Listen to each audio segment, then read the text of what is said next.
مٹی کی تاثیر الگ ہے، اسی طرح اللہ تعالیٰ نے مختلف قسم کی مخلوقات پیدا فرمائی ہے، انسان ہے، جنات ہے، جانور ہے، شیاطین ہے وغیرہ، اور ان میں سے ہر ایک کو کچھ نہ کچھ طاقت دے رکھی ہے۔ انسان کو طاقت دے رکھی ہے، گدھے گھوڑے کو بھی طاقت دے رکھی ہے، شیر اور ہاتھی کو بھی طاقت دے رکھی ہے، اور ہر ایک کی طاقت کا معیار اور پیمانہ مختلف ہے۔ شیر جتنا طاقتور ہے انسان اتنا طاقتور نہیں ہے۔ سانپ کے اندر زہر رکھ دیا، اگر وہ کسی کو کاٹ لے تو انسان مر جائے۔ اسی طرح بچھو کے اندر بھی زہر رکھ دیا، لیکن اس کے کاٹنے سے لوگ نہیں مرتے بلکہ تکلیف ہوتی ہے۔ بہرحال ہر ایک کی خاصیتیں مختلف ہیں اور طاقتیں مختلف ہیں۔ اسی طریقے پر جنات و شیاطین کو بھی اللہ تعالیٰ نے کچھ طاقتیں دے رکھی ہیں، وہ طاقتیں انسان کے لیے باعث تعجب ہوتی ہے۔ مثال کے طور پر جنات کو اور شیاطین کو یہ طاقت حاصل ہے کہ وہ کسی کو نظر نہ آئے، یہ طاقت انسان کو حاصل لگی۔ اگر انسان یہ چاہے کہ میں کسی کو نظر نہ آؤں تو اسی صورت حاصل نہیں کر سکتا۔ اگر انسان یہ چاہے کہ میں ایک لمحہ یہاں سے اڑ کر امریکہ چلا جاؤں تو یہ طاقت حضرت انسان کو حاصل لگی ہے۔ لیکن بعض جنات اور شیاطین کو اللہ تعالیٰ نے یہ طاقت دے رکھی ہے، یہ شیاطین لوگوں کو گمراہ کرنے کے لیے اور ان کو اللہ تعالیٰ کے دین سے پھیرنے کے لیے بعض اوقات انسان کو اسے کلمات کہنے کی ترغیب دیتے ہیں جو شرک والے ہیں، پورا شرک بھرا ہوا ہے۔ وہ شیاطین انسانوں سے کہتے ہیں اگر تم وہ کلمات کہو گے جو شرک والے ہیں اور نعوذ باللہ اللہ تعالیٰ کی شان میں گستاخی کرو گے تو ہم خوش ہوں گے، اور جو طاقت اللہ نے ہمیں دے رکھی ہے اس کو تمہارے حق میں استعمال کریں گے۔ مثال کے طور پر فرض کریں اگر کسی کی کوئی چیز گم ہو گئی ہو اور وہ بیچارہ ڈھونڈتا پھر رہا ہے، اب اگر کسی جنات شیاطین کو پتہ چل گیا کہ وہ کہاں پڑی ہوئی ہے تو وہ چیز کو اٹھا کر 1 منٹ میں لا سکتا ہے۔ اللہ نے اس کو یہ طاقت دی ہے۔ اس شیطان نے اپنے معتقدین سے یہ کہہ دیا اگر تم یہ کلمات کہو گے، یہ منتر پڑھو گے تو میں تمہاری مدد کروں گا اور وہ چیز تمہارے سامنے لا کر دے دوں گا۔ اس کا نام جادو، اس کا نام سحر اور کہانت ہے، اور اسی کو سفلی عمل بھی کہا جاتا ہے۔ اب اس عمل کا تعلق نہ کسی نیکی سے ہے، نہ تقوی سے ہے، نہ دین سے ہے، نہ ہی ایمان سے ہے، بلکہ بدترین کافر بھی، اللہ کا سب سے بڑا دشمن کافر بھی اس طرح کے شعبدے دکھاتے ہیں، اس وجہ سے کہ ان کے ہاتھ میں بعض جنات و شیاطین مسخر ہے، وہ جنات ان کا کام کر دیتے ہیں۔ لوگ یہ سمجھتے ہیں بہت بڑا پہنچا ہوا آدمی ہے، بڑا نیک بزرگ ہے، حالانکہ اس عمل کا روحانیت سے کوئی تعلق نہیں ہے۔ میری بات برابر سننا، یہ تعویذ والے عمل کا روحانیت سے کوئی تعلق نہیں ہے، بلکہ اس عمل کے لیے ایمان بھی ضروری نہیں ہے۔ اس لیے سفلی عمل اور سحر کو، جادو کو حدیث شریف میں سختی کے ساتھ منع فرمایا، اور سحر کرنے والے کی نوبت تو کفر تک پہنچتی ہے۔ بہرحال یہ طریقہ جو زمانے جاہلیت میں رائج تھا، اللہ کے نبی صلی اللہ تبارک و تعالی علیہ وسلم نے اس کو منع فرمایا کہ اگر اللہ پر ایمان ہے، اللہ تعالیٰ کی قدرت پر ایمان ہے تو میرے شرکیہ کلمات کہہ کر اور فضول محمد کلمات ادا کر کے شیاطین کے ذریعے کام کرانا شریعت میں ناجائز اور حرام ہے، اور کسی مسلمان کا یہ کام نہیں ہے۔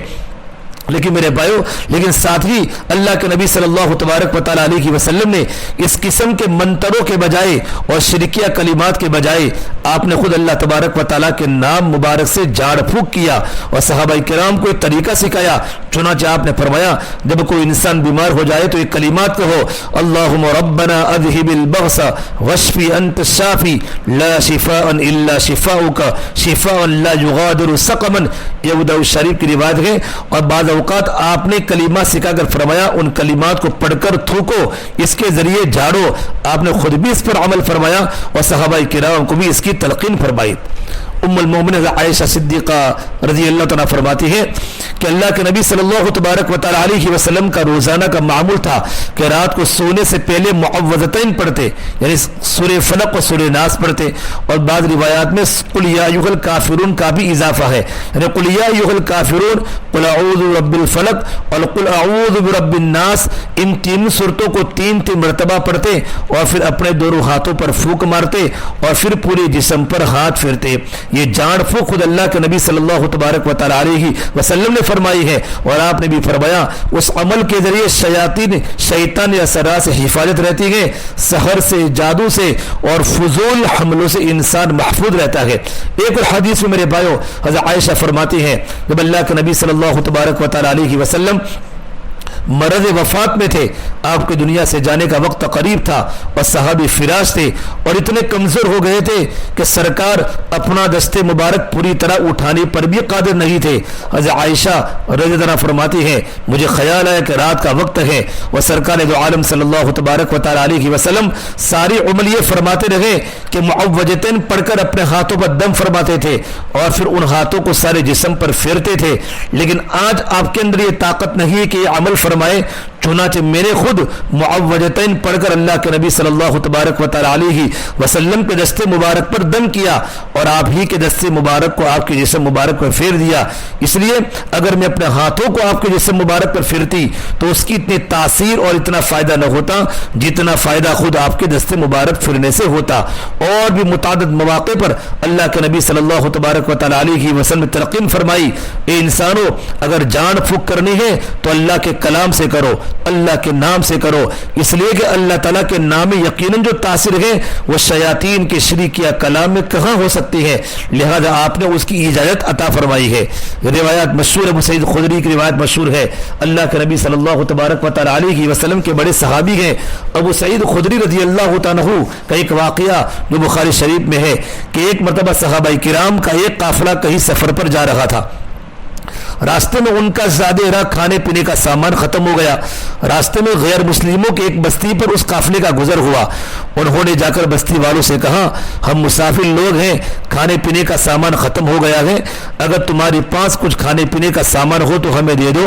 ان لوگوں نے شاید مسلمانوں سے تعصب اور مذہبی دشمنی کی بنیاد پر کھانا دینے سے انکار کر دیا کہ ہم تمہاری مہمانی نہیں کر سکتے. صحابہ کرام کے قافلے نے بستی کے باہر پڑاؤ ڈال دیا.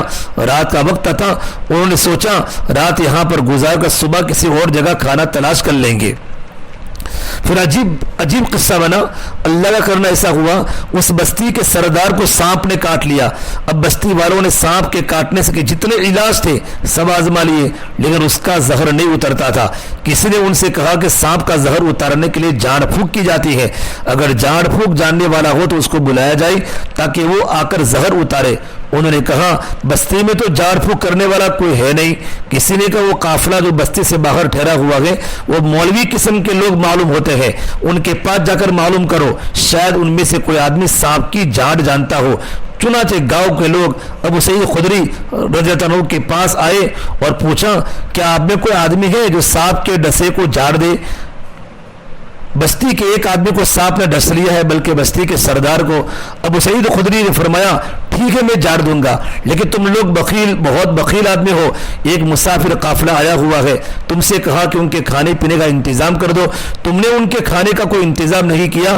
بستی والوں نے کہا ہم بکریوں کا پورا ریوڑ آپ کو دے دیں گے, لیکن تم ہمارے آدمی کا علاج کرو. چنانچہ میرے بھائیو ابو سعید خدری رضی اللہ عنہ اپنا واقعہ خود سناتے ہیں کہ مجھے جھاڑ پھونک تو کچھ بھی نہیں آتا تھا, لیکن میں نے سوچا اللہ کے کلام میں یقیناً برکت ہوگی, اس لیے میں ان لوگوں کے ساتھ بستی میں گیا اور وہاں جا کر سورہ فاتحہ پڑھ کر دم کرتا رہا. سورہ فاتحہ پڑھتا اور دم کرتا, سورہ فاتحہ پڑھتا اور دم کرتا.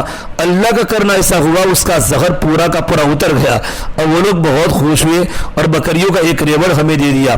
ہم نے بکریوں کا ریوڑ تو ان سے لے لیا, لیکن بعد میں خیال ہوا ہمارے لیے ایسا کرنا جائز بھی ہے یا نہیں, اور یہ بکریاں ہمارے حلال ہے یا نہیں.